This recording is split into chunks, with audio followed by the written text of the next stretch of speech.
राधे राधे महाराज जी। महाराज जी, मन विचलित सा रहता है, जल्दबाजी में असंतोष की स्थिति रहती है, हमेशा व्यस्त रहते हैं, जिससे जीवन में दुख और नहीं, हम कह रहे हैं कब तक जल्दबाजी करेंगे? आखिरकार मृत्यु भी तो आ रही है और उसका तो पता नहीं है ना कि कल हो जाए या पर। ये जल्दबाजी कब तक रखोगे?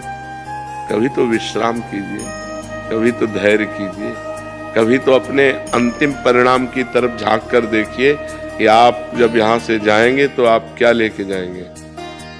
वो चीज तो कमा रहे हैं कि नहीं कमा रहे हैं जो लेके जाना है। इस देश की कोई भी चीज नहीं जाने वाली, शरीर सहित सब कुछ यही छूट जाएगा। उसके लिए जल्दबाजी है और मृत्यु आ रही है, वो तुम्हारी एक एक सेकंड गिन रही है। जिस समय आखिरी सेकंड होगा, वो चाहे जवान हो, चाहे बूढ़े हो, चाहे बालक हो, चाहे गर्भ में हो, चाहे गर्भ के बाहर हो, वो मार देगी। अब जब यहाँ से हम जाएंगे तो हमारे पास क्या है?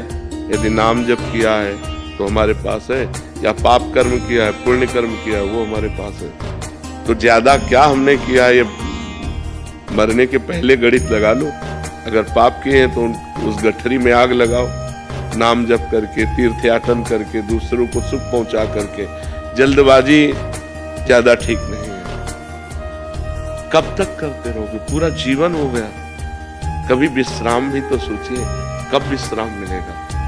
ये हो जाए, फिर ये हो जाए, फिर ये हो जाए, फिर ये हो, ये क्रम बना ही रहेगा। आज तक किसी का ऐसा नहीं हुआ कि अब मैं वो ये करना है, ये करना है, ये करना है, यही भ्रम बना रहता है। लेकिन मुझे भगवत प्राप्ति करनी है, मुझे भगवान से मिलना है, मुझे अब इस जन्म में ऐसा भजन करना है कि अगला जन्म ना हो। इसके विषय में कौन सोचता है? अगर यही सब करते रहे, शरीर छूट गया तो फिर पता नहीं कौन सी योनि प्राप्त हो। सुअर, कुत्ता, गधा, ऊंट, कितनी योनियां हैं। फिर हम जल्दबाजी में कुछ नहीं कर पाएंगे। तो हमें विवेक चाहिए, हम नाम जप करें, भगवान का चिंतन करते हुए कार्य करें और बहुत धैर्यपूर्वक कार्य करें। जल्दबाजी में कभी भी हमारा शरीर छूट सकता है, हमारे हाथ क्या लगेगा। इसलिए सावधान रहिए। पवित्र भोजन, पवित्र विचार, पवित्र आचरण और नाम जप, तो आपका जीवन अच्छा रहेगा। फिर मन शांत रहेगा, फिर प्रसन्न रहेगा। कितनी जल्दबाजी, क्या क्या, एक कार्य हो तो एक कार्य, एक पूरा करोगे 5 खड़े हो जाएंगे काम, 5 पूरा करोगे 50 व्यवस्थाएं लग जाएंगी। ये माया है, ये कभी चैन से किसी को नहीं रहने देती। वही चैन से रह पाया जो भगवान का आश्रय ले लिया और भगवान का भजन किया। नहीं, सब परेशान है, सब परेशान है, सबकी खोपड़ी परेशान है। जो भजन नहीं करते सब परेशान है। आप देख लीजिए, कोई एक व्यक्ति बताए मैं संतुष्ट हूं अपने जीवन से, मैं संतोष को प्राप्त हो रहा हूं, वो वही कह सकता है जो भगवान से जुड़ा हुआ है।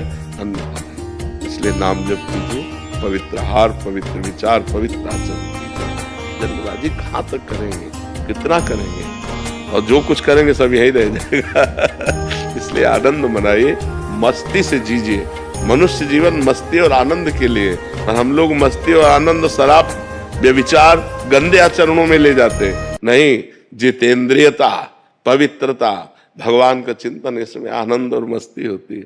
जहां मस्ती की बात आई तो शराब और गंदे आचरणों की तरफ लोग भाग जाते हैं कि मस्ती उस, नहीं नहीं, उधर मस्ती नहीं, उधर तो पतन है, नाश है। मस्ती तो सच्चिदानंद भगवान की तरफ है।